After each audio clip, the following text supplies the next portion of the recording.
Hello friends, welcome to पीके की पाठशाला। आज हम लोग टीआरई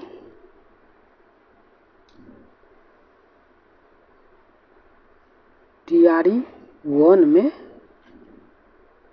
प्राइमरी स्तरीय क्लास 1 to 5 में जीएस कंपलसरी पेपर जो होता है 40 मार्क का कंपलसरी पेपर का मैथ्स और रीजनिंग सेक्शन को क्लियर करेंगे। हम लोग उसका प्रीवियस ईयर पेपर डिस्कशन करेंगे और उस पर किस तरह के प्रश्न बनने की संभावना है उसको हम लोग देखेंगे, जो कैसे प्रश्न बन सकते हैं। ठीक है, और कंप्लीट थ्योरी देखेंगे, सब कुछ करेंगे हम लोग। तो शुरू करते हैं। टीआरई क्या है? ये टीआरई 1 में 1 to 5 में जीएस सेक्शन जो 40 मार्क का आता है उसमें अब तो 40 नंबर का होने लगा है, उसमें ये 1 to 5 में उसका जो है वेटेज अलग रहता है। तो इसमें है क्या, जो 16 नंबर मैथ्स का 16 क्वेश्चन मैथ्स का रहता है और 16 क्वेश्चन आपको रीजनिंग का रहता है। 16 मैथ्स से और 16 लगभग रीजनिंग से रहता है। तो 32 प्रश्न जो है सो आपको पूछा जाएगा इस सेक्शन से 1 to 5 वाले में। तो इसको हम लोग देखते हैं। उसी में पहला प्रश्न जो पूछा गया था टीआरई 1 में इस सेक्शन से, वो था ये। इसको सॉल्व करने के लिए क्या था, एप्टीट्यूड सेक्शन से हमारा था अलजेब्रा का एक क्वेश्चन, इसको सॉल्व करना था। तो इसमें देखिए अलजेब्रा में क्या क्वेश्चन दे रखा है, पेन सेलेक्ट करने दीजिए। ठीक है, अलजेब्रा में क्वेश्चन पूछ रखा था जो 1 + 27 व 169 इक्वल टू दिस। तो इसमें सिंपली हम लोग को क्या करना है, इस तरफ क्या है स्क्वायर रूट है, तो इधर करके स्क्वायर ले आएंगे। तो क्या लिखेंगे, 1 + 27 / 160। एक मिनट रुकिए, पेन ठीक से काम नहीं कर रहा है, पेन चेंज करते हैं थोड़ा सा। तो इसमें मैं बता रहा था क्या, जो इसमें हमारा क्या दे रखा है, 1 + 27 / 169 इक्वल टू 1 + x/13। तो इधर से स्क्वायर रूट है, तो इधर लाइएगा तो क्या हो जाएगा, स्क्वायर हो जाएगा। अब इसको सॉल्व कीजिएगा, अपने देखिएगा तो क्या हो जाएगा, 1 + 27 / 169। अभी इसको क्या है ना, एडिशन मत कीजिए, अभी इसको लिखिए। ये होगा a² = 1, b² मतलब x² / 169 प्लस क्या होता है, a² + b² + 2ab, तो 2x/13। क्लियर है यहाँ तक? अब देखिए ध्यान दीजिए, इसमें 1 से 1 कैंसिल हो गया है ना। अगर 13 से काटिएगा ये 13, तो क्या हो जाएगा, ये 13 हो जाएगा, ये 13 हो जाएगा, और ये 169 से मान ली तो दोनों तरफ मल्टीप्लाई कर देते हैं, तो क्या हो जाएगा, ये 169 है, तो यहाँ पर 13 आ जाएगा। अब इसको अगर सॉल्व करेंगे हम लोग तो क्या है, x² प्लस क्या रहा हमारा 26x प्लस 27 उधर जाएगा, तो ये माइनस हो जाएगा, माइनस कीजिएगा इक्वल टू 0 हो जाएगा। अब देखिए 26 है और 27 है इधर, तो फैक्टराइजेशन जान रहे हैं। फैक्टराइजेशन में इसको हम लोग क्या लिख सकते हैं, 27x माइनस x माइनस ये 27 प्लस x²। अब इसमें कॉमन लीजिएगा तो अंदर में क्या बचेगा, x - 27। एक जगह x + 27 है, एक जगह x - 1। तो उस तरफ अगर सॉल्व कीजिएगा तो आंसर हमारा कितना आने वाला है, इसका अगर सॉल्व करके देखिएगा तो इसमें आएगा या तो 1 हो सकता है आंसर, या नहीं तो -27 हो सकता है। एक सॉल्व कीजिएगा तो ये भी आएगा और ये भी आएगा, तो सही आंसर क्या आ जाएगा, उपरोक्त में से एक से अधिक, डी ऑप्शन। अगले प्रश्न नहीं समझ में आया तो पुनः देखिए, हमारा क्या आया था, लास्ट वाला एक्सप्रेशन को हम सॉल्व करके दिखाते हैं। x² + 26x minus 27 equal to 0। इसको फैक्टराइज कीजिएगा तो इसको लिखते हैं x² + 26x माइनस x लिखेंगे, इसको 27 कर दे, माइनस x करेंगे तो ये 26 के बराबर ही हो जाएगा, ये -27। ये कैसे ये जो लिखा गया है फैक्टराइज करने के लिए मिडिल टर्म स्प्लिटिंग बोलते हैं। तो फैक्टराइजेशन को मेरा एक जो मैथ्स का कंप्लीट जितना एप्टीट्यूड में पूछा जा रहा है ना, उसके लिए मैं कंप्लीट ये इसका एप्टीट्यूड का एक सीरीज बनाने वाला हूँ, उसको आप लोग देखिएगा, ये समझ में आएगी बात। तो हमारा यहाँ पर कॉमन लीजिएगा x है ना। यहाँ पर कॉमन क्या लीजिएगा -1, तो ये x - 1 आ जाएगा पुनः कॉमन। यहाँ पर जाएगा x + 27, आगे भी x + 27 बराबर 0। इसको सॉल्व कीजिएगा, दोनों का मल्टीप्लिकेशन 0 है, मतलब या तो ये 0 हो सकता है, ये 0 हो सकता है, तो दोनों को अलग अलग 0 लिखेंगे। x - 1 बराबर 0, तो x का वैल्यू कितना आ जाएगा 1, और दूसरी बार अगर लिखिएगा x + 27 = 0, तो x का वैल्यू कितना आ जाएगा -27। तो ये दो वैल्यू आ रहा है ना हमारा -1 और वो -27 और 1, है कि नहीं। तो यहाँ पर वही तो मैं क्या हूँ 1 and -27, so more than 1 answer. अगले प्रश्न की तरफ चलिए। अगला करा किसी धातु के एक ठोस गोले की त्रिज्या 3 सेंटीमीटर है। ठोस गोला है, ऐसा सॉलिड है, इसकी त्रिज्या दे रखा है कितना r बराबर 3 सेंटीमीटर, ठीक है। उसके बाद करा इसे 4 मिलीमीटर व्यास का कितना लंबा तार, अब वायर जो है इसका 4 mm का लिया है, 4 मिलीमीटर का एक वायर खींच रहा है। वायर का मतलब हो गया सिलिंड्रिकल वायर, इसका लेंथ मांग रहा है। अब देखिए जब भी किसी मेटल को दूसरे मेटल में कन्वर्ट किया जाता है तो एक चीज कांस्टेंट रहता है। क्या कांस्टेंट रहता है? वॉल्यूम। वॉल्यूम को आप चेंज नहीं कर सकते हैं, शेप साइज चेंज कीजिएगा लेकिन वॉल्यूम विल रिमेन कांस्टेंट। तो अगर वॉल्यूम कांस्टेंट है तो इसको हम लोग क्या करेंगे, अब लगाएंगे इसका वॉल्यूम कितना होता है, इसका वॉल्यूम क्या होता है, इक्वेट कर देंगे, है कि नहीं। तो इसका रेडियस देख रखा है, देखिए इसका डाया है ना, व्यास दे रखा है, तो इसका आर कितना हो जाएगा, नया जो बनाए हुए हैं वायर, तो 2 mm। इसका कितना है 3 सेंटीमीटर, इस बात को मिलीमीटर है वो सेंटीमीटर है, क्लियर है। तो अगले पेज में आकर हम लोग सॉल्व करके उसको देखते हैं। एक नया पेज लेते हैं, ठीक है। नया पेज लिए अगर, तो इसमें देखिए हमारा क्या था, कैपिटल आर, जो बड़ा वाला वो था, आर बराबर कितना था हमारा, ध्यान दीजिए, याद होगा और आपको, तो वो था 3 सेंटीमीटर। नया जो छोटा में कर रहे हैं उसका आर कितना आया था 2 mm। 3 सेंटीमीटर को क्या लिखेंगे 30 मिलीमीटर, क्लियर है। अब इसका वॉल्यूम लिखिएगा, वॉल्यूम ऑफ स्फीयर क्या आता है 4/3 πr³। वॉल्यूम ऑफ सिलेंडर क्या होता है πr² इंटू h की जगह यहाँ पर l होगा, r क्या है यहाँ पे स्मॉल, स्मॉल लिख दिया हमने। देखिए π से π कैंसिल हो जाएगा, ये क्या हो जाएगा 4/3 इंटू इसका क्या है 30 इंटू 30 इंटू 30। समझ में आ रही बात। यहाँ पर हम लोग क्या करेंगे r², r कितना आया उधर 2 इंटू 2 इंटू एल निकालना है, ये तो है।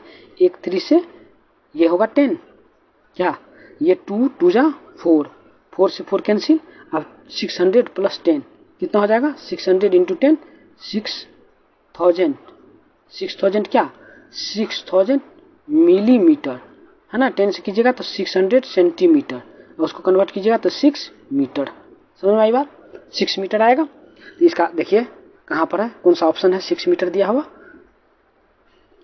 इसमें 2 ऑप्शन का 2 का देखिए 6 मीटर कहाँ पे है, इसमें देखिए कैलकुलेशन में 3, ये 2 था, 2 इंटू 2 πr²l, हम लोगों ने r की जगह 2 में mm लिया तो 2 इंटू 2 लिखा, l यहाँ पर 4/3, ठीक है। 3 10 जा इतना, इधर 2 से 2 2 जा 4 से 4 कैंसिल हो गया, 3 2 जा 6, 600, ये होना चाहिए था, ये 30 है। देखिए ये कैलकुलेशन, ये ध्यान दीजिए, ये 30 है, ये हमारा 30 है, तो 3 3 जा 9 होगा, ये 9, तो आके आंसर आएगा 9 मीटर, क्लियर। तो हमारा आंसर क्या आ गया 9, ऑप्शन सही है बी ऑप्शन 9 मीटर, क्लियर है। 2 का बी 9।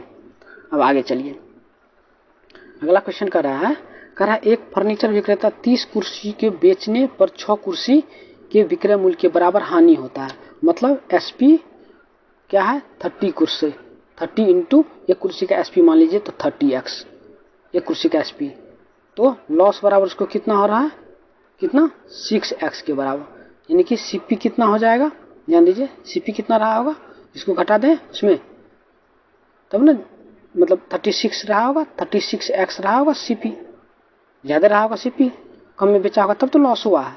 अब सीपी पता है आपको, लॉस पता है, तो लॉस परसेंट नहीं निकाल सकते हैं, क्या होगा कितना बाय 36x इंटू 100, 6 6 या 36, ये हो जाएगा x x कैंसिल 50/3%, 50/3 को अगर लिखिएगा तो 16 सही 2/3 सही आंसर है इसका सी। समझ में आ रही बात। अगला प्रश्न, अगले प्रश्न को देखें, अगर दो अंकों की एक संख्या के अंकों का गुणनफल 36 है, मतलब दो संख्या का एक अंक, मान लीजिए दो संख्या का अंक है, तो ये टेंस प्लस x है और यूनिट प्लस y है। अगर टेंस प्लस x हो यूनिट प्लस y हो तो संख्या कैसे बनाते हैं 10x प्लस क्या y, इसे बनाते हैं, ये जानते हैं कि नहीं जानते आप संख्या बनाना। जैसे 84 है, इसमें कहेंगे यूनिट प्लेस पर 4 है, टेंस प्लेस पर 8 है, संख्या क्या होगा? तो जो टेंस प्लेस पर रहता है उसमें 10 से मल्टीप्लाई कर देते हैं, यूनिट प्लेस वाले को सीधा जोड़ जाते हैं। अगर 100 3 डिजिट का आपको उधर वाला डिजिट भी 100 प्लेस डिजिट भी दिया रहा, मान लीजिए 7 दिया था, तो 7 में 100 से मल्टीप्लाई करते हैं, बाद बाकी आगे वाले में 10 से मल्टीप्लाई करते हैं। ये तो हम लोग मतलब बचपन में लोग पढ़ता है। क्लियर है यहाँ तक? तो अब हमारा ये संख्या ये हो गया। अब कर रहा है यदि संख्या से 45 घटा दिया जाए, इस संख्या से अगर 45 घटा दिया जाए तो अंक आपस में बदल जाते हैं। मतलब ये संख्या बड़ी है ना, तो इसको लिखेंगे 10x प्लस y माइनस 45। घटा दिया तो कह रहा अंक आपस में बदल जा रहे हैं, मतलब टेंस प्लेस पे ये आ जा रहा है, यूनिट प्लेस पे ये चला जा रहा है। बात समझ में आ रही है?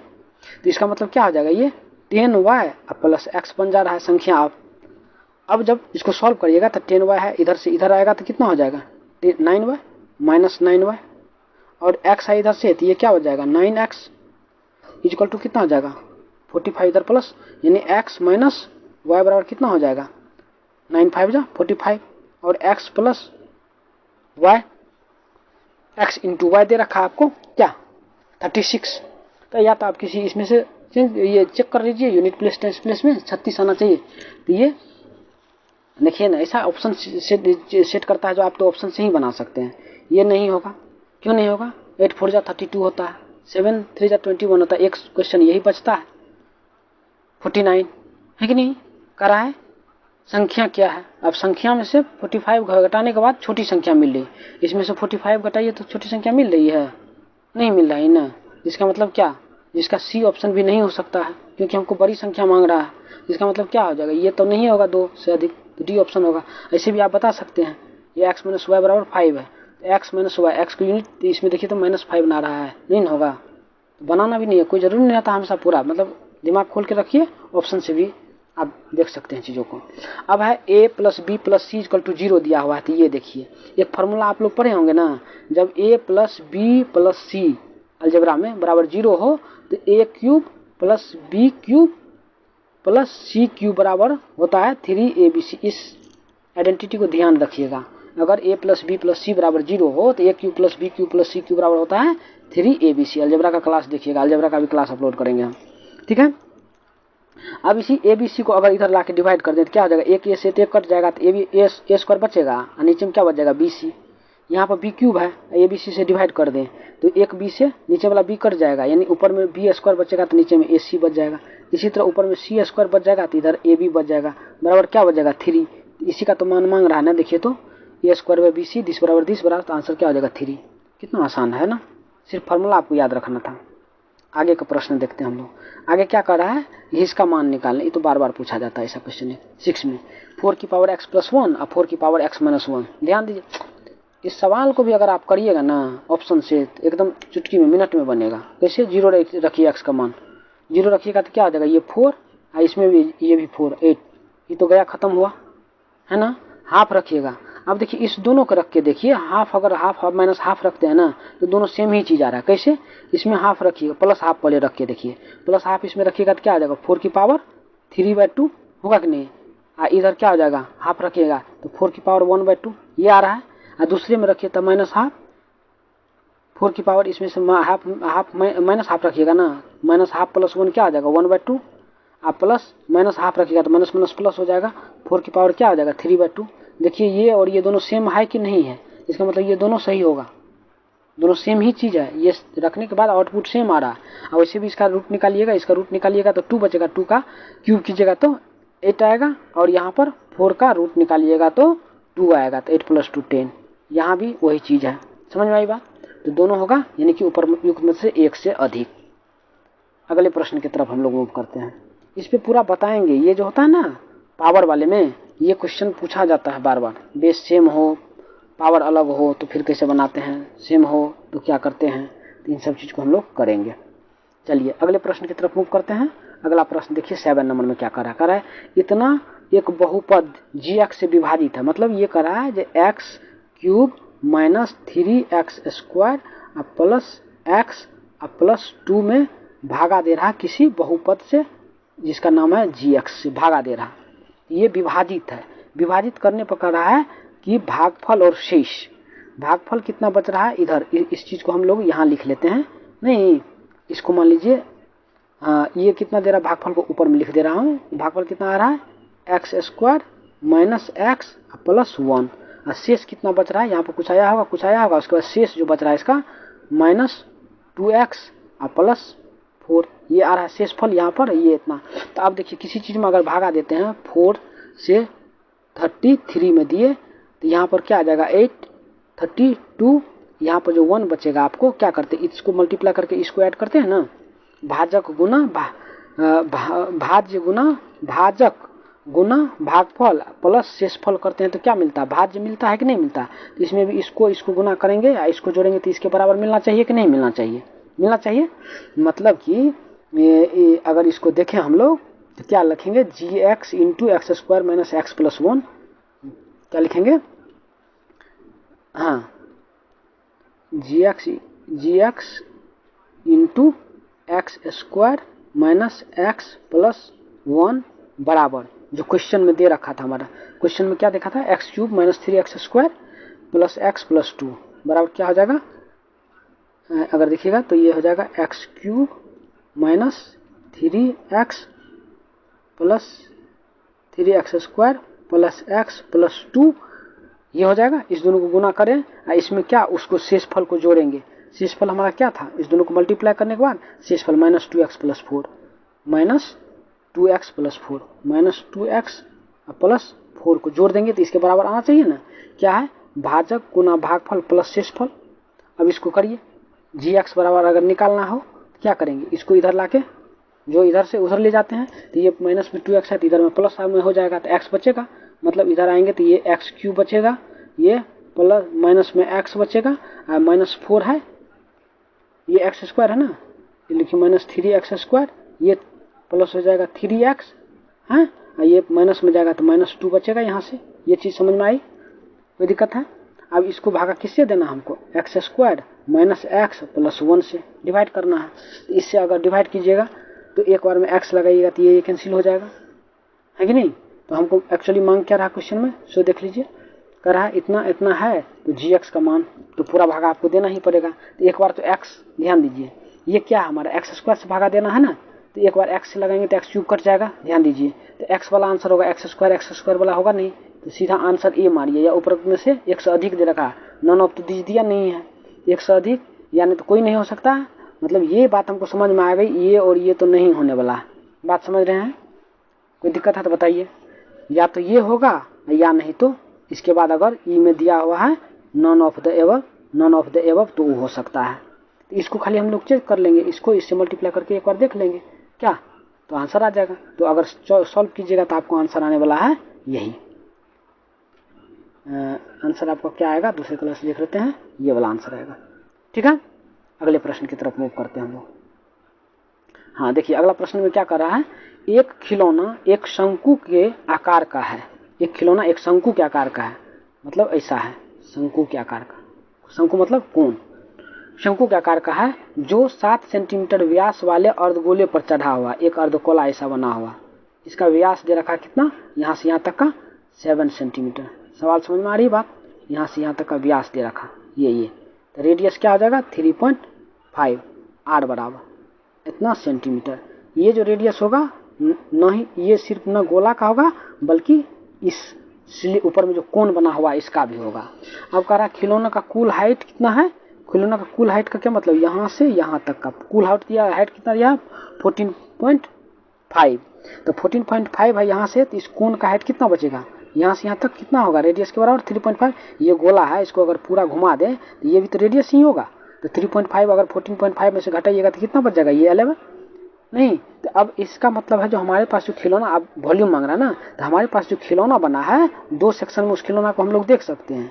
क्या, एक सेक्शन में क्या देखेंगे, ये एक कोन है हमारा, और दूसरा सेक्शन में क्या है, ये एक अर्धगोला है जिसका रेडियस है 3.5 और इसका ये है 11, रेडियस है इसका कितना, इसका भी रेडियस है 3.5। बात समझ में आ रही है। तो वॉल्यूम ऑफ कोन क्या होता है 1/3 पाई आर स्क्वायर एच। इसका वॉल्यूम क्या होता है अर्धगोले का 2/3 पाई आर क्यूब, दोनों का रेडियस सेम है, इस दोनों को ऐड कीजिएगा तो पाई/3 आर स्क्वायर कॉमन आ सकता है, आ जाएगा। तो यहाँ पर क्या बच जाएगा h और यहाँ पर एक r, h प्लस r। समझ में आ रही बात? यहाँ तक कोई दिक्कत है नहीं ना?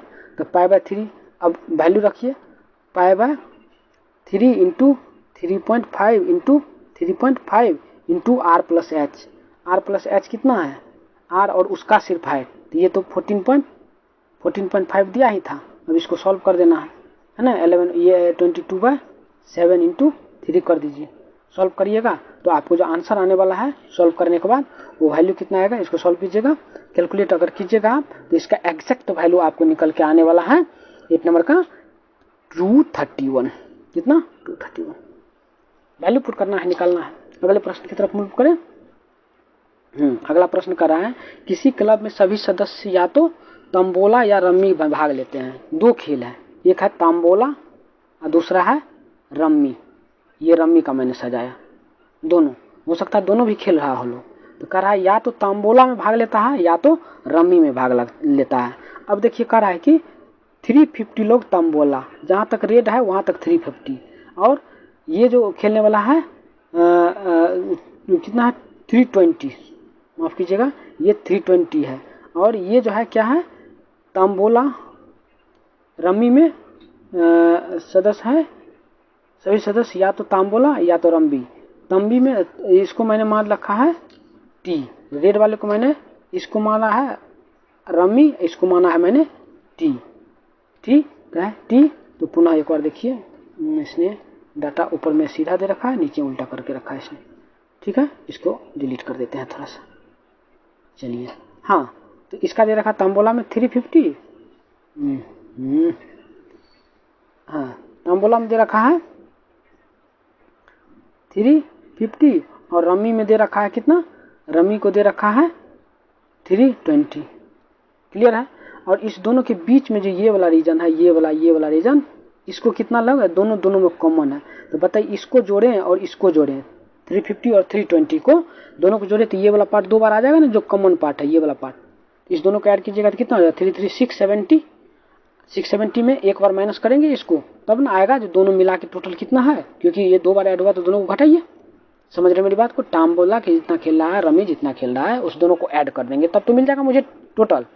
अब जो इसमें दे रखा है जो तांबोला खेलने वाले लोगों का, सिर्फ तांबोला नहीं लिख रखा है, लिखा तांबोला। अगर सिर्फ तांबोला लिखता तो इस रीजन के ही लोग आते, कॉमन वाले रीजन का, या सिर्फ रम्मी लिखता तो इस रीजन के ही लोग आते, ये बीच वाला नहीं आता। लेकिन इसने कहा कि रम्मी खेलने में, तो रम्मी खेलने में मतलब इस घेरा में जितना होगा, रम्मी के घेरा में जितना होगा सब आ गया।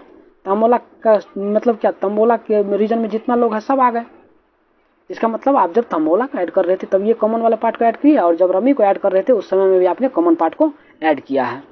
इसका मतलब ये दो बार कॉमन पार्ट आ गया है ऐड, तो इसको एक बार माइनस करना पड़ेगा।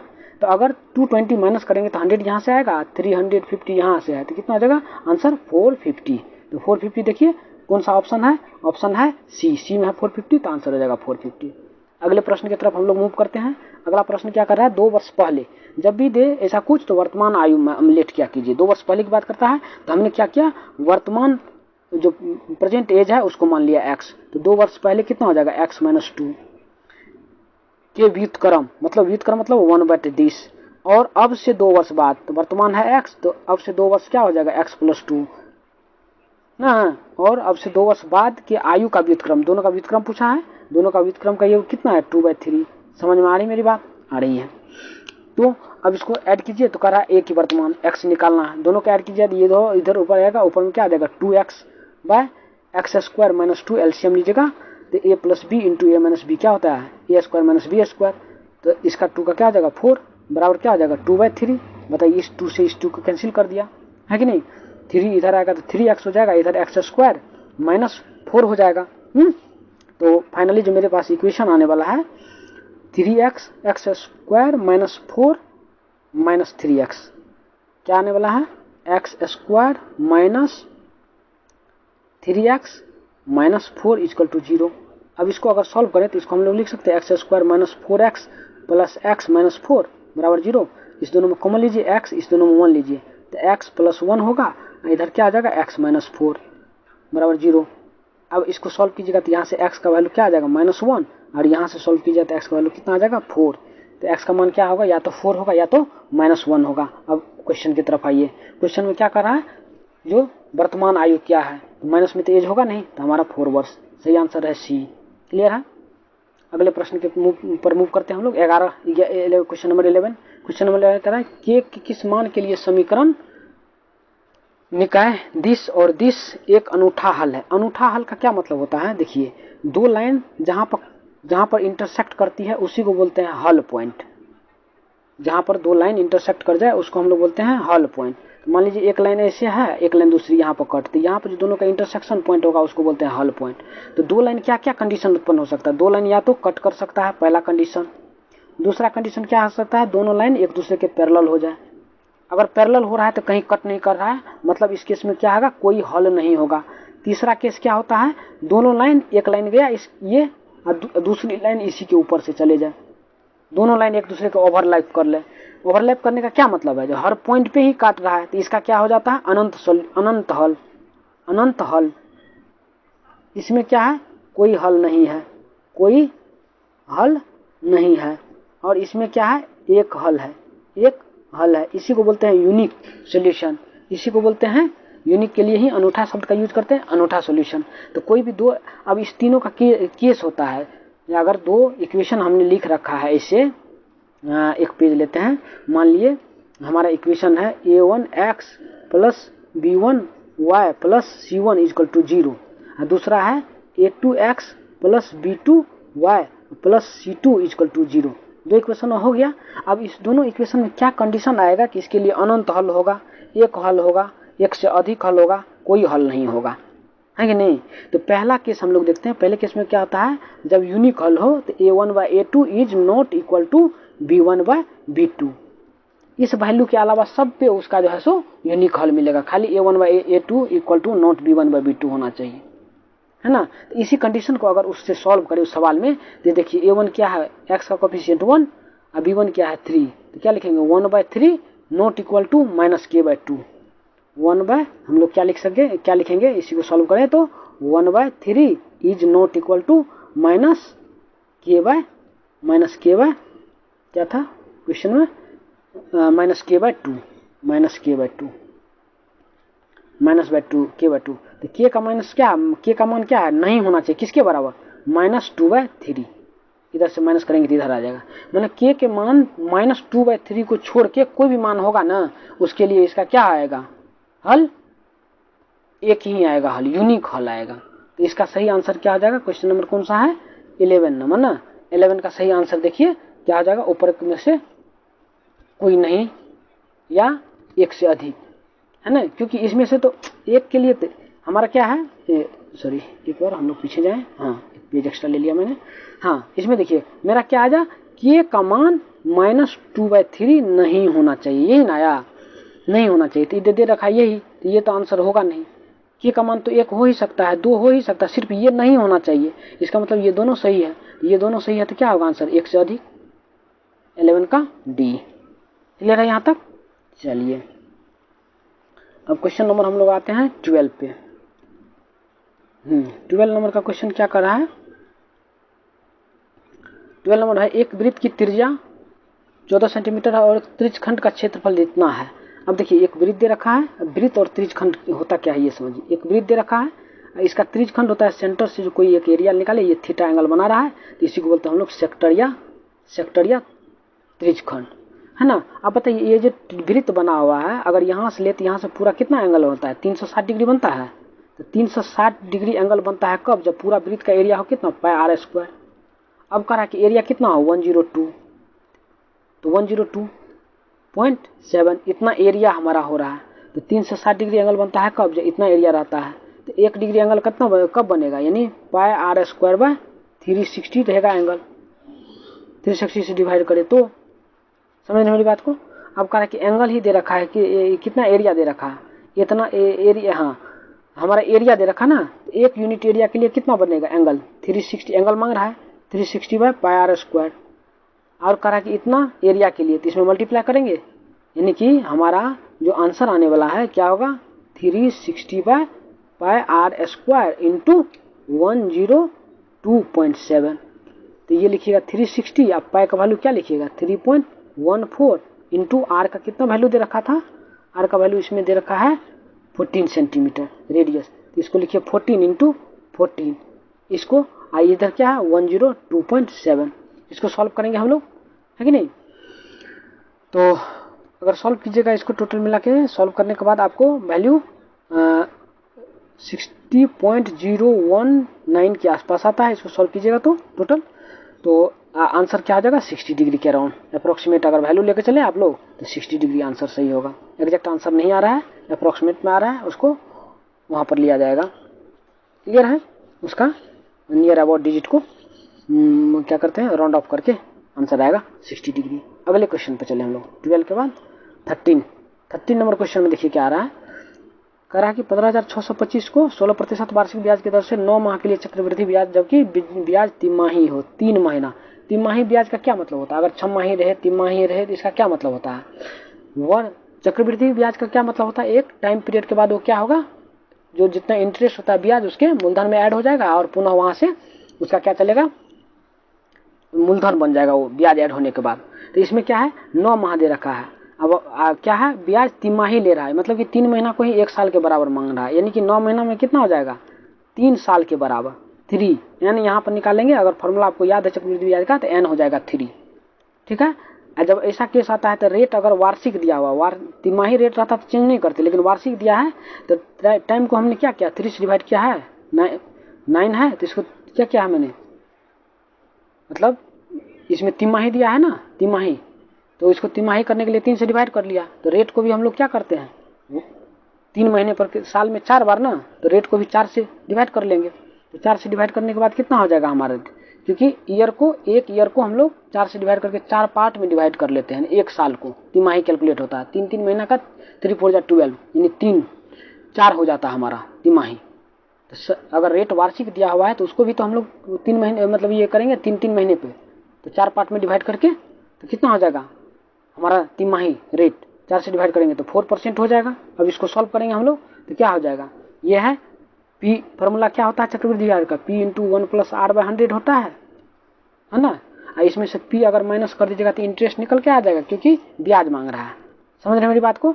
तो क्या है ये 15,625 × 1 + R कितना है 4/100 की पावर n बराबर क्या है 3, माइनस P है 15,625। यहाँ तो कोई दिक्कत है तो बताइए। क्लियर है, इसको सॉल्व कीजिएगा तो 25 आएगा, है ना। तो ये हो जाएगा 15,625 हमने कॉमन ले लिया। क्लियर है, तो यहाँ पर कितना बच जाएगा, ये जो अंदर में है 25 × 1 = 26/25 -1 का होल क्यूब। इसको अगर सॉल्व कीजिएगा ध्यान दीजिए 26 का क्यूब - 25 का क्यूब आ जाएगा। इसको अगर सॉल्व कीजिएगा नीचे में 25 का क्यूब, तो ये 25 के क्यूब के बराबर है, तो अल्टीमेटली ये 25 का क्यूब कैंसिल हो जाएगा, तो ये बचेगा। कैलकुलेशन आप लोग फास्ट कीजिए, 26 का क्यूब - 25 का क्यूब आएगा आंसर, जो भी होना होगा इसको सॉल्व कीजिएगा। अब a क्यूब - b क्यूब को सॉल्व करना है, या तो आप 26 का याद कर लीजिए, 26 का क्यूब कितना होता है, 25 का क्यूब क्या होता है, 25 का क्यूब तो 15,625 होता है।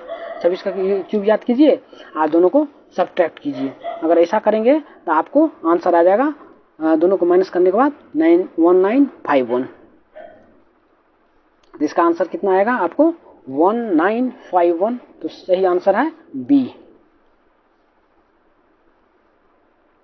क्लियर है, दोनों को सब्ट्रैक्ट कीजिए ना, मतलब क्या आया था 26 का क्यूब - 25 का क्यूब।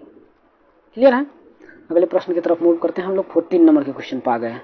14 नंबर का क्वेश्चन क्या कहता है, यदि समीकरण इतना को मूलों का गुणनफल, तो कोई भी समीकरण दिया रहे मूलों का गुणनफल, ये क्या है क्वाड्रेटिक पावर 2 है, क्यूबिक रहेगा तब भी हम बता सकते हैं मूलों का गुणनफल क्या होगा। 4 डिग्री का रहेगा तो भी बता सकते हैं, 5 डिग्री का रहेगा तो भी बता सकते हैं मूलों का गुणनफल क्या होगा। पॉलिनोमियल्स पढ़ाएंगे वहां पर आप लोग देखिएगा, ठीक है। अभी सवाल बता रहे हैं, तो इसमें मूलों का गुणनफल क्या होता है c/a। c क्या होता है कांस्टेंट टर्म, a क्या होता है x² का कोफिशिएंट। तो कांस्टेंट टर्म क्या है यहाँ पर पूरा का पूरा ये k + 8 x के अलावा जो भी टर्म बचा हुआ, और क्या है x² का कोफिशिएंट क्या है 3k इक्वल टू क्या है दिया हुआ मूलों का गुणनफल 3 है।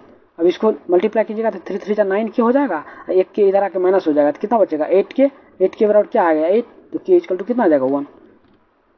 क्लियर, अगले प्रश्न की तरफ मूव करते हैं। 50 नंबर के क्वेश्चन को सोचिए। ये लॉग से तो एक क्वेश्चन पूछता है, ये बीपीएससी में पूछा हुआ प्रीवियस ईयर क्वेश्चन कंबाइंड के क्वेश्चन को यहाँ दिया है। एक बात ध्यान दीजिएगा, जब मैं क्वेश्चन का एनालिसिस कर रहा था तो मैं एक साथ देखा था 1 to 5, 6 to 8, 9, 10 और 11, 12 एप्टीट्यूड का सारे क्लास का मैं एप्टीट्यूड देख रहा था। तो क्या हो रहा है ना, कभी 9, 10 के एप्टीट्यूड का कोई प्रश्न 1 to 5 में पूछ रहा, 1 to 5 का 6 to 8 में पूछ रहा, 6 to 8 का 1 to 5 में पूछ रहा, अलग अलग तैयारी में ऐसा किया गया है। तो इसलिए आपको कंप्लीट एनालिसिस देखना है। जब मैं 1 to 5 का करा रहा हूँ तो ये मत समझिए जो मैं 1 to 5 के लिए एलिजिबल हूँ तो सिर्फ 1 to 5 का एनालिसिस देखूंगा।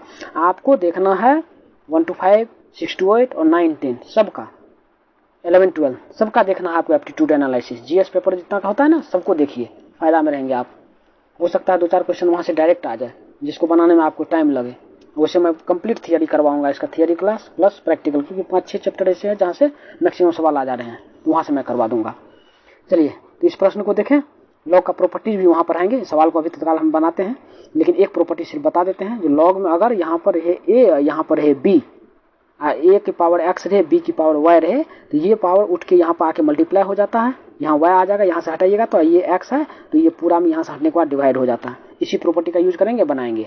और एक चीज लॉग का प्रॉपर्टी आपको क्या रखना है, यहाँ पर ए है और इसके अंदर में यहाँ भी ए है, इसको बोलते हैं बेस ए लॉग ए, लॉग बेस ए। इसका मेन वैल्यू निकालेंगे जब भी तो हमारा 1 होता है। तो हम कोशिश करेंगे इसको इसी में लाने का, मतलब बेस भी सेम हो जाए और उसका जो मेंटिसा है उसको भी हम लोग सेम कर लें।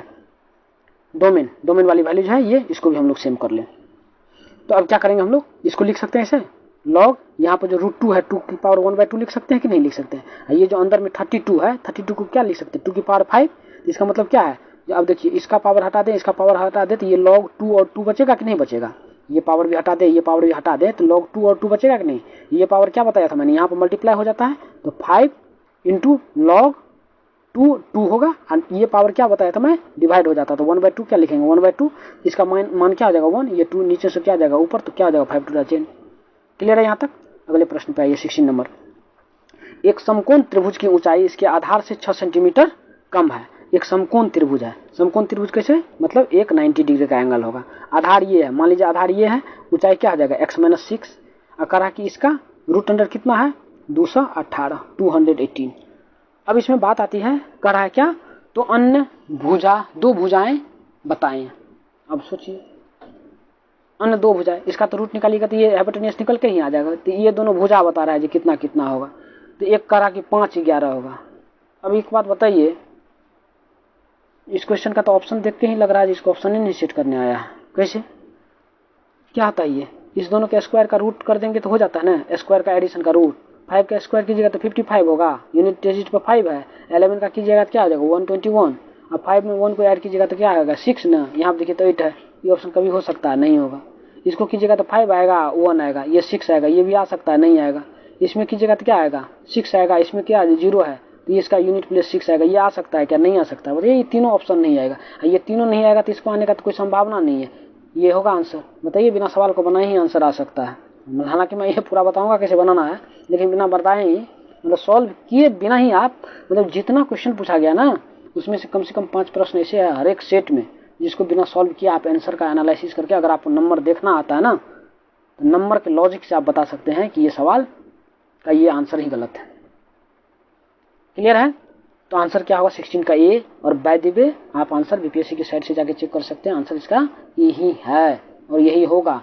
बाद बाकी इसको सॉल्व करना तो हम लोग क्या लिखेंगे, x² + x-6 का होल स्क्वायर = 218। क्यों, लंब का स्क्वायर प्लस आधार का स्क्वायर बराबर कर्ण का स्क्वायर। निकालते हैं। अब इसको सॉल्व कीजिए, ये क्वाड्रेटिक इक्वेशन आएगा, क्वाड्रेटिक इक्वेशन को सॉल्व कीजिए, x का 2 वैल्यू आएगा, वही 2 वैल्यू आंसर होगा। क्लियर है। अगर इसको सॉल्व करेंगे हम लोग तो x² + x², ये क्या आ जाएगा 2x², 6x + -12x आ जाएगा। इधर हो जाएगा कितना 6 6 से 36, यहाँ 218 है, इधर भी माइनस में आएगा। 218 में 36 कीजिए, ऐड कीजिएगा तो 18 + 36 कितना आता है 8 से 14, 44 10 54, ये हो जाएगा 254 = 0। 2 कॉमन लीजिएगा तो क्या हो जाएगा, एक पेज ले लेते हैं, 2 कॉमन लीजिएगा तो ये x² आ जाएगा, -6x आ जाएगा, 254 था तो कितना आ जाएगा 127 = 0। अब इसको सॉल्व कीजिए, इसको सॉल्व करने के बाद जो x का वैल्यू आएगा वही आंसर होगा। क्लियर है। 127, इसको क्या है मिडिल टर्म स्प्लिटिंग, फिर से हम लोग यूज करेंगे मिडिल टर्म स्प्लिटिंग।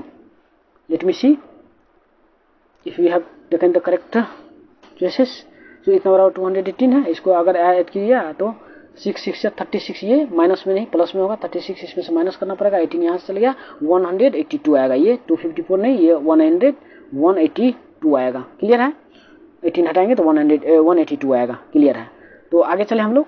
182 यहाँ पर लिखिए, 182 का हाफ कीजिएगा तो क्या आएगा 91 एक्स स्क्वायर। इसको लिखिएगा तो माइनस 13x प्लस 7x और माइनस 91 इक्वल टू 0। इसको सॉल्व अगर आप कीजिएगा तो ये आएगा x माइनस 13, यहाँ पर आएगा x और प्लस 7 इक्वल टू 0।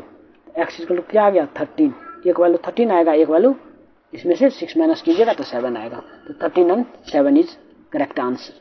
क्लियर है? 7 7 जा 49, 9 आया, 3 3 जा 9, 9 में 9 को ऐड कीजिएगा तो 8 आएगा, 18 आएगा। देखिए वहाँ पर है 218। क्लियर है?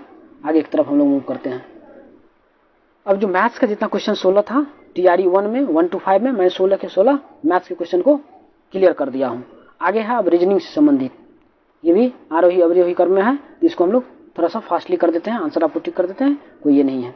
इसमें क्या है, जब भी ऐसे इसको आरोही अवरोही क्रम में सजाना हो तो क्या करते हैं हम लोग हर को, हर मतलब डिनोमिनेटर को समान करते हैं, हर समानीकरण इस विधि का अपनाएंगे। हर समानीकरण क्या करेंगे, हर समानीकरण में एलसीएम लेंगे, किसके, हर का, हर के सब नंबर का एलसीएम लेंगे। तो अगर 18, 36, 45 और 60 का एलसीएम लीजिएगा तो आपके पास आएगा एलसीएम 180। अब 18 से डिवाइड कीजिएगा, कितना हो जाएगा 10 से मल्टीप्लाई कर दीजिए तो ऊपर वाला नंबर आएगा 130। इसी तरह से इससे डिवाइड कीजिए, इसमें ऊपर में मल्टीप्लाई कीजिए तो ऊपर वाला जो वैल्यू आएगा वो हो जाएगा। इससे कीजिए, अब जो बड़ा है उसको पहले लिख दीजिए, छोटा है उसको बाद में लिखिए, जो छोटा है उसको पहले लिखिए, बड़ा वाले को लास्ट में। अब बढ़ते हुए क्रम में लिखना है कि घटते हुए क्रम में। तो आरोही का मतलब होता है बढ़ते क्रम में, अवरोही का मतलब होता है घटते क्रम में। आरोह करना मतलब किसी चीज पर चढ़ाई करना, मतलब ऊंचा चढ़ना। क्लियर है? तो सही आंसर अगर इसको आप टिक करेंगे, बनाएंगे, सॉल्व करेंगे तो सही आंसर आएगा इसका ऑप्शन 1। ठीक है? अगले क्वेश्चन की तरफ हम लोग मूव करते हैं। करा कि इसमें काउंट कीजिए कितने क्या है, वर्ग है। तो एक मेरा अभी रिसेंटली आने वाला है रीजनिंग का क्लास, रीजनिंग के क्लास में वीडियो मैं बताऊंगा, है ना, तो उसमें आपको जरूर देखना है ये कैसे हम लोग काउंट करते हैं। क्लियर है? तो इसमें हम लोग का होता है क्या, जो मैं बेसिक तरीका बता रहा हूँ, ट्रिक्स के लिए आपको रीजनिंग की क्लास मेरी देखनी होगी, उसको देखिएगा। तो इसमें देखिए क्या करना है, अगर इसमें काउंट करना तो सबसे पहले छोटे काउंट कीजिए, उसके बाद वर्ग बनाना ना। वर्ग में क्या होना चाहिए, दोनों तरफ से लंबाई चौड़ाई बराबर, तब 2 वाले को लीजिए, उसके बाद 3 दोनों तरफ से 3 वाले को लीजिए और उसके बाद पूरा लीजिए। क्लियर है? तो कितने कितने बनने हैं, तो छोटे वाले तो सीधा दिख रहा है 4 4 8 4 12 4 16, छोटे वाले 16। 4 वाले कितने बनेंगे, 4 वाले अभी मैं दिखा रहा हूँ इसको, 4 वाले देखिए, 4 वाले तो एक ये बन जाएगा, फिर एक छोड़ के यहाँ से एक ये बन जाएगा और एक इधर से छोड़ के एक, मतलब हर रो में 3 बन रहा, 3 यहाँ, फिर इस लाइन के अक्रॉस 3 को, फिर इस लाइन के अक्रॉस 3 3 3 3 3 9 बना। अब उसके बाद 3 मैंने दो इधर वाले का, अब 3 वाले को लीजिए। 3 वाले को अगर जब आप लीजिएगा, 3 वाले को देखिए, 3 इधर, तो 3 वाले एक यहाँ से ये बन रहा है, 3 वाला ये वाला, दूसरा 3 वाला एक छोड़िएगा तो इधर से इधर 3 वाला बनेगा, अब तो नहीं बनेगा। इसी तरह इधर वाले लाइन को लेकर 3 वाला एक इधर, 3 वाला एक इधर, यानी कितना बन जाएगा 4। कितना हो गया 25 4 29, और एक 4 वाला ये अपने आप में बड़ा सा है +1, तो टोटल आ गया कितना 30। क्लियर है कि नहीं? तो 106 का जो आंसर होगा आपका 30 यानी बी। क्लियर है? अगले क्वेश्चन पाए हम लोग 107। करा एक व्यक्ति अंडों की इस प्रकार टोकरी रखता है कि प्रत्येक क्रमिक दिन में रखे जाने वाले अंडों की संख्या पहले से टोकरी में मौजूद संख्या के बराबर है। क्या मतलब, जैसे पहले से मान लीजिए 1 रखा हुआ है, तो आज जो रखेगा 1 रखेगा। अब पहले से रखा हुआ कितना हो गया 2 अंडा, अगले दिन कितना रखेगा 2, है ना। अब अभी तक में कितने हो गए 4, अगले दिन कितना रखेगा 4। अब मान लीजिए उसकी कैपेसिटी अब फुल हो गई, इसका मतलब क्या है, जितना उसका फुल है उससे पहले तक में आधा भरा हुआ है, उससे पहले तक में उससे आधा भरा हुआ, उससे पहले तक में उससे आधे, ऐसे करके। समझ में आ रही मेरी बात? तो अब क्या रहा है, इस प्रकार 24 दिन में टोकरी पूरी भर जाती है। क्या हो रहा है, 24 दिन में टोकरी पूरी भर जा रही है, मतलब यहाँ से भरते जा रहे हैं। ये 23 दिन हमने भर दिया, 23 डे। अब जो 24वां दिन आया था ये पूरा भर गया, मतलब इससे पहले आधा रहा होगा, यहाँ तक जितना था उतना ना 24वां दिन डालेंगे। क्वेश्चन में यही करा ना, क्रमिक दिन में उतना अंडा डाला जाता है जितना पहले से है, तो ये 23 दिन में जितना अंडा उसमें होगा 24वां दिन उतना डाला होगा। मतलब क्या, ये आधा अंडा इधर है, आधा अंडा इधर है। 23 दिन तक में आधा डाला है और 24वां दिन आधा डाला है। सिमिलरली ये जो आधा अंडा अब इधर बचा, इसमें से क्या है 23वां दिन, 23 दिन से पहले तक में जितना होगा उतना डाला होगा नहीं। इसका मतलब ये जो आधा पार्ट था, हाफ पार्ट, ये उसका हाफ का हाफ ये हो गया, मतलब 1/4 ये है, 1/4 ये है। इसका मतलब यहाँ तक में लाइन में ये 23वां नहीं 22वां दिन ऐसा नहीं लग रहा है, जो 1/4 था उसमें भर गया होगा टोकरी में। तो पूछ रहा क्वेश्चन कितने दिनों में टोकरी में 1/4 भर जाएगी, तो 22 दिन। सही आंसर है 22 डेज। सो 107 का आंसर कितना हो जाएगा, सी 22 डेज। नेक्स्ट क्वेश्चन पर मूव करते हैं हम लोग। रीजनिंग के नेक्स्ट क्वेश्चन में क्या कर रहा है, दो संख्याओं का योगफल 480 है, यानी दो संख्या दे रहा है x प्लस वाई, इसका एडिशन है 480, समेशन है 480। और कह रहा है क्या, जो यदि बड़ी संख्या में 2% की कमी कर दी जाए, 2% का कमी कर दीजिएगा तो या क्या क्या लिखिएगा इसको, 98/100। और दूसरे संख्या में क्या कर रहा है 10% की वृद्धि कर जाए, तो इसको क्या लिखिएगा 110/100 बराबर क्या बोल रहा है 480। कोई दिक्कत है? अब इसको सॉल्व कीजिए, सॉल्व करने के बाद जो आंसर आएगा वही सही आंसर होगा। तो इसको अगर सॉल्व कीजिएगा तो ये कितना हो जाएगा, इसको 0.98 लिख लीजिए, इसको लिख लीजिए कितना 1.10, तो 1.10। अब इसको सॉल्व करेंगे अगर हम लोग इतना करने के बाद, तो प्राप्त संख्याएं बराबर, ये नहीं कर रहा बराबर, ये कर रहा है, ये दोनों बराबर हो जा रही है। ठीक है, ये नहीं इसके बराबर नहीं, ये दोनों कर रहा है आपस में बराबर हो जा रही है इतना करने पर। तो 100 से 100 कैंसिल, यानी कि हमारा x की जगह हम लोग, x की जगह अगर देखें, x की जगह हम लोग क्या लिख सकते, हमको मांग क्या रहा है बड़ी संख्या क्या है x ना, x को छोटी, बड़ी संख्या को छोटा कर रहा है ना 2%, x यानी कि y का मान निकाल के हमको x की जगह भी पुट कर देना है, y का वैल्यू निकाल के उसकी जगह हमको पुट कर देना है, जो x के टर्म में आंसर निकल जाए, ताकि एक ही बार में हम x का वैल्यू निकाल सकें। तो y का मान कितना हो जाएगा 108 से डिवाइड कर दीजिए, 98/110, x बराबर y, इसको इस वैल्यू में पुट कीजिए। क्लियर, यानी कि अब जो हमारा इक्वेशन बनने वाला है, इसी को इरेज करके मैं दिखा, नहीं नया पेज लेते हैं, नया पेज। इसको ध्यान रखिए क्या है, x प्लस 98 x/110 बराबर 480। क्या था, x प्लस 98 x/110 बराबर 480। इसको सॉल्व करेंगे तो ये 108 यानी कितना हो जाएगा, इसको 110 कीजिएगा तो 208 x/110 इक्वल टू 480। अब यहाँ से x का मान निकालेंगे हम लोग, 480 डिवाइड बाय 208 इंटू 110। क्लियर है? इसको अगर आप सॉल्व करेंगे तो वैल्यू जो निकल के आएगा वो आपको निकल के आने वाला है कितना है, हमारा क्वेश्चन नंबर कौन सा है, ये देख ले क्या है, इसको सॉल्व करके हम लोग इसको देखिए काट के देखते हैं हम लोग, 16 से काटिए, 16 1 जा 16 और 16 यहाँ पर कितना बचेगा 4, तो 16 48, 16 3 जा 48, 16 से कीजिए 16 3 जा 48, ये 30 आ जाएगा, 11 33 जा 33, 33 पर 00/13, आंसर ये हुआ 3300/13। देखिए तो कौन सा ऑप्शन है, 3300/13, 3300/13। So correct answer is B. Clear है? आगे आइए, अगला क्वेश्चन कर रहा है 109 नंबर, 109 में क्या कर रहा है, जो इसका अनुक्रम देखिए, अनुक्रम देख पा रहे हैं आप कैसे घट रहा है, देखिए ध्यान दीजिए, क्या है 486 से 324 बना है, उससे ये बना है, उससे ये घट के बना है। अब इसका क्या बनेगा इसके आगे, इसमें आपको पैटर्न फॉलो करना है। पैटर्न में देखिए गौर कीजिएगा तो आपको पता चल जाएगा। इसको देखिए 486 का 2/3 निकालिए, देखिए कितना हो रहा है, 3 16 2 है ना, 162 2 जा 324, इसमें 2/3 निकालिए तो ये आएगा, इसमें 2/3 निकालिए तो ये आएगा, इसमें 2/3 निकालिएगा तो 2/3, 3 4 जा 12, 2 3 6 जा 3 8 जा 24 इंटू 2 कीजिएगा तो 48 9 96 96 आएगा। नहीं समझे बात को, मतलब हर एक में 2/3 से मल्टीप्लाई करके अगला नंबर लिख रहा है। क्लियर है? आगे प्रश्न पे आइए, ये क्या है, इसके जगह पे क्या होगा, इसको पैटर्न को फॉलो करने की कोशिश कीजिए। क्या होता है ना, वो जो रीजनिंग का पैटर्न होता है नंबर्स में, इसको भी मैं करवा रहा हूँ, मेरा आ रहा है जस्ट अगला क्लास जो है रीजनिंग में यही है, नंबर सीरीज को देखना, उसमें पर्टिकुलर पैटर्न्स होता है। आप अगर नंबर में ह्यूज चेंज आ रहा है तो उस समय मल्टीप्लिकेशन देखेंगे, डिवीजन देखेंगे, अगर ह्यूज चेंज नहीं आ रहा है तो फ्रैक्शन में देखेंगे। तो अब देखिए 240 का क्या आ रहा है 120, मतलब हाफ किया है। उसके बाद देखिए अगर यहाँ देखें तो यहाँ देखने से हमको पता चल रहा है क्या है, ये 36 9 72 720 2.5, यानी कि इसमें आके 2.5 हुआ है।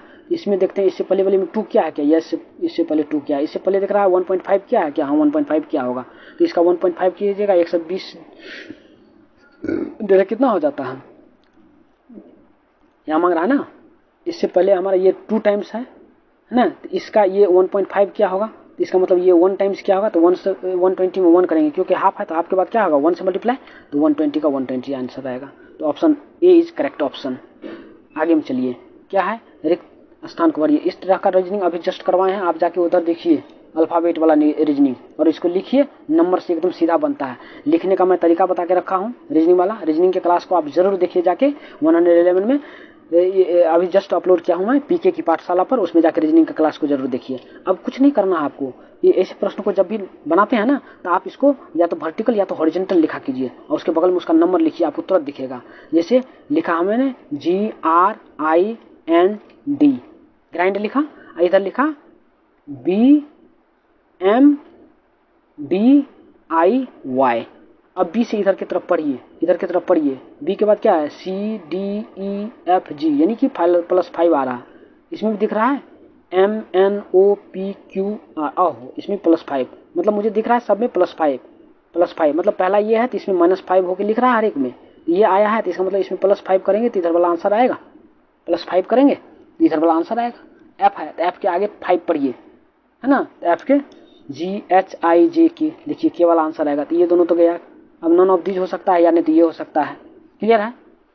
और 1 2 चेक कीजिए, सही आंसर यही आएगा, 5 बढ़ाते जाइए, सब में यही आंसर आता है, क्लियर है। अगले प्रश्न पे हम लोग आते हैं। अगला प्रश्न है प्रयागराज से पटना जाने का 5 मार्ग है। प्रयागराज से पटना, ये है प्रयागराज, ये है पटना, क्लियर, जाने का 5 मार्ग है। यहाँ से 5 मार्ग, 1 2 3 4, यहाँ 5 रास्ते हैं जहाँ से जा सकते हैं। अब कह रहा है और 4 मार्ग पटना से कोलकाता का है, पटना से कोलकाता जाने का 4 मार्ग है, यहाँ पर के है। इसमें मान लीजिए इसमें इस मार्ग से अगर आया तो इसमें इसके लिए 5 मार्ग अवेलेबल, यानी हर एक 4 के लिए यहाँ 5 मार्ग अवेलेबल है। इसका मतलब टोटल मार्ग क्या है, अगर पटना यहाँ से पटना से कोलकाता जाए, प्रयागराज से कोलकाता जाए, तो 5 4 जा 20। समझ में आई बात, answer is correct, answer is 20। अगले प्रश्न पे आइए। अगला है सर्वाधिक उपयुक्त कथन कौन सा है। हर वृत्त एक दीर्घवृत्त होता है। इसका आप लोग पूरा वृत्त का जो प्रॉपर्टी एनसीईआरटी में दे रहा है ना, एक एनसीईआरटी मेरा सीरीज आ रहा है उसमें बताएंगे, पूरा वृत्त का सेशन देखिए उसमें वृत्त का प्रॉपर्टी, क्योंकि ऐसा प्रश्न पूछ रहा है ना, जो मैथ्स वाले हैं उसको भी पूछा जा रहा है। ये क्वेश्चन जानते हैं क्या है, जिसका 9th में मैथ्स है ना, उसमें ये क्वेश्चन पूछता है, यहाँ पर डायरेक्ट पूछ रहा है। तो वो पूरा मैथ्स का हम करवाएंगे, जैसे कि एप्टीट्यूड का आपका क्वेश्चन नहीं छूटे। जहाँ पर 8 क्वेश्चन आ रहा है वो 8 बने, जिसको 16 पूछ रहा है उसका 16 का 16 बने। मैथ्स वाले के लिए तो कोई बात नहीं, जिसका मैथ्स सेशन है उसके लिए भी लेंगे हम स्पेशल क्लास मैथ्स के लिए, जो टाइम मैनेज कैसे करना है, ठीक है। बीपीएससी ने इसका आंसर देकर रखा है डी, उपयुक्त में से एक से अधिक। एक होता है क्या, हर वर्ग आयत होता ही।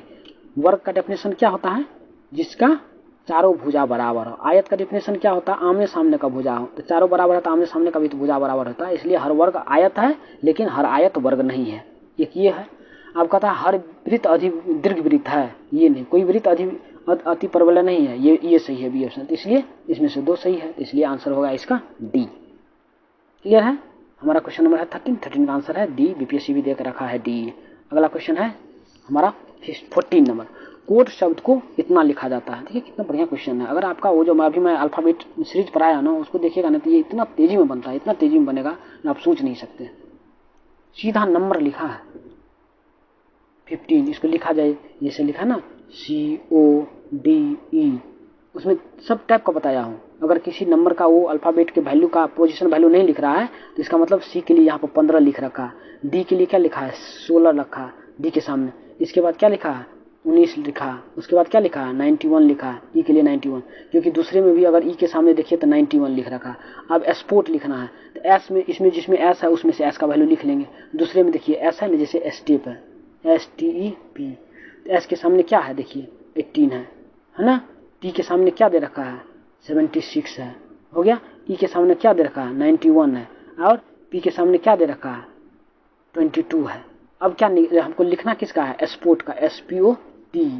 तो एस का वैल्यू निकाल लीजिए, टी का वैल्यू, पी का वैल्यू इसमें से देख लीजिए, टी का देख लीजिए, इसका वैल्यू पुट कीजिए, सबका वैल्यू पुट कीजिए। जब सबका वैल्यू पुट करेंगे तो आपका 14 का आंसर आएगा ये ऑप्शन। क्यों, एस का वैल्यू कितना है 18, एस का वैल्यू कितना है 18। उसके बाद पी है, पी का वैल्यू कितना है 22। उसके बाद कितना है 16। हमको ओ का वैल्यू देखना है, ओ का वैल्यू कितना है 16। उसके बाद देखिए कितना है 76।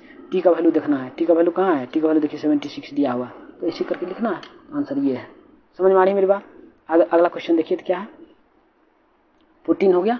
120 तक है, हम लोग 115 नंबर के क्वेश्चन पर 5 क्वेश्चन है, देख लीजिए आप लोग।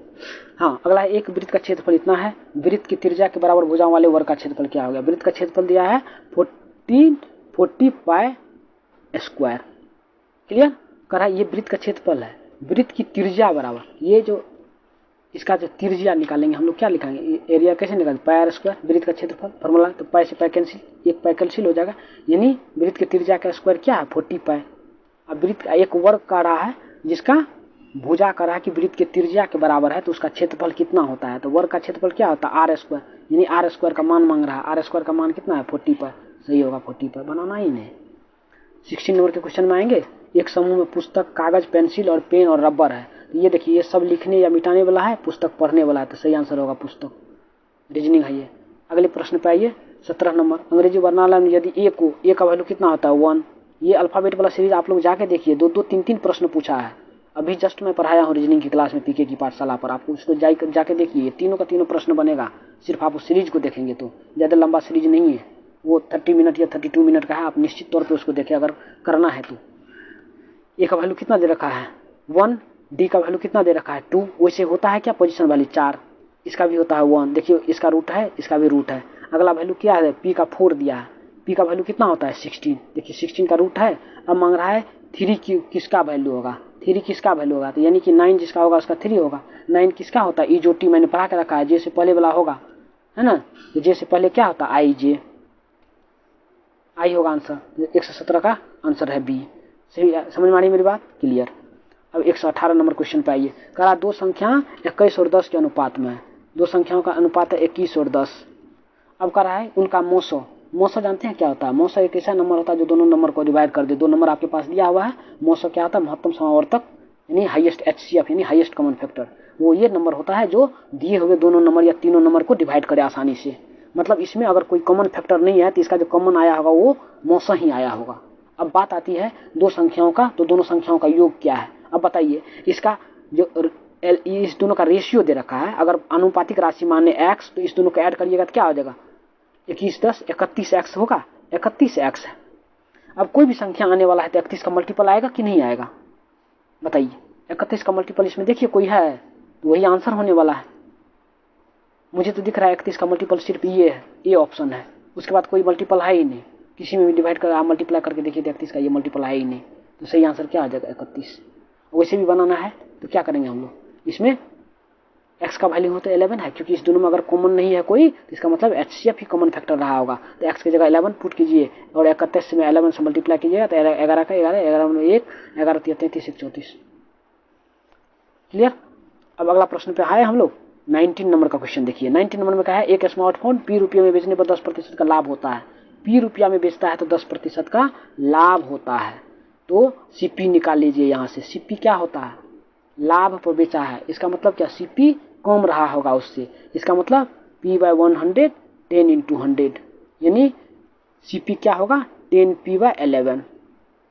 अब कह रहा है स्मार्टफोन को Q रुपये में बेचने पर 4% की हानि होती है, ये है इस केस में, और Q रुपया में बेचने पर, तो इस केस में CP निकालिए, CP तो दोनों केस में सेम ही रहा होगा ना, इसमें अगर इसको निकालिएगा तो आपको कितना आ जाएगा, इसमें Q का वैल्यू कितना निकल, Q है क्या उसका SP, आप CP निकालिएगा तो क्या कीजिएगा, इसका मतलब CP ज़्यादा रहा होगा SP कम रहा होगा, नहीं तो नीचे में कम से डिवाइड करेंगे तो ऊपर में हो जाएगा 100 और नीचे में हो जाएगा कितना, माइनस कीजिएगा 4 तो 96, तो ये हो जाएगा 16, 4 से करें तो 4 25 चौका 100 और 4 2 8 4 चौका 16 24 चौका 96 25/24।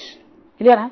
तो अब P/Q निकालना है, इस दोनों से सॉल्व कीजिए, इस दोनों से अगर सॉल्व करेंगे आप तो कितना आएगा आंसर 19 का, सॉल्व करके देखें हम लोग, तो सॉल्व कीजिए दोनों बराबर ही हो जाएगा ना, तो ये हो जाएगा हमारा P/Q बराबर इतना भाई, तो 10 नीचे आ जाएगा और 11 ऊपर चल जाएगा, 11 ऊपर चला जाएगा, 10 से नीचे में है तो 5 2 जा 10, ठीक है 5 2 जा 10 हो जाएगा, और 5 5 जा 25, 5 11 5 जा 55 हो सकता है। और ये तो इसमें से क्वेश्चन देखिए कैसा दिया है, ये और ये दोनों का वैल्यू देखिए सेम है। 110 को हाफ की जगह 55 हो जाएगा, 48 को हाफ की जगह 96, 96 को हाफ की जगह 48, ऊपर में एक से अधिक हो जाए, आंसर हो जाएगा डी। 19 हो गया। अब 20 लास्ट क्वेश्चन है हमारा 20 नंबर। ये क्या है, एजुकेशन शब्द के अक्षरों को कितने प्रकार से व्यवस्थित किया जा सकता है कि सारे वोवेल एक साथ आ जाए। वोवेल इसमें देख लीजिए कौन कौन है, कंसोनेंट कौन कौन है लिख लीजिए। तो वोवेल है ई और क्या क्या है, U A I O, 5 vowel दिया है। और कंसोनेंट डी और क्या क्या है, सी टी और एन, और है E D D C T N. ठीक है, 2 2 4 5, इसमें कितना 2 2 4 2 6 2 8 1 9 है, इधर 5 हो गया, इधर 4 हो गया। क्लियर है, एजुकेशन। तो टोटल देखिए, अगर इसको एक साथ रहना चाहिए तो एक वर्ड मान लिया, इस सब को अलग अलग, तो टोटल हमारा क्या है, इस सीरीज में 5 वर्ड को अरेंज करना है। तो कैसे अरेंज करते हैं, 5 × 4 × 3 × 2, तो 5 4 जा 20, 20 3 जा 60, 2 जा 120। तो इसे अरेंज कर सकते हैं हम लोग, अगर इसको एक माने सिंगल। लेकिन ये आपस में भी तो अरेंज हो रहा होगा ना, अगर आपस में अरेंज हो रहा है, प्रोबेबिलिटी पढ़ाएंगे वहां देखिएगा, ये आपस में अरेंज हो रहा होगा, तो ये भी कितना इतने तरह से 120 तरह से, क्योंकि इसमें भी तो 5 है ऑलरेडी। तो 5 × 4 × 3 × 2 मल्टीप्लाई कीजिएगा, तो 12 12 जा 144 00, answer correct answer is B.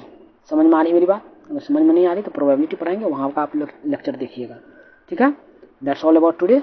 अभी हमने क्या किया है, TRE 1 के 1 to 5 का एप्टीट्यूड और रीजनिंग 16 क्वेश्चन 32 क्वेश्चन को डिटेल एनालिसिस किया है, जिसको आप लोग जरूर देखें।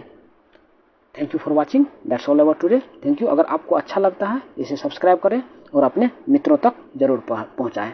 धन्यवाद।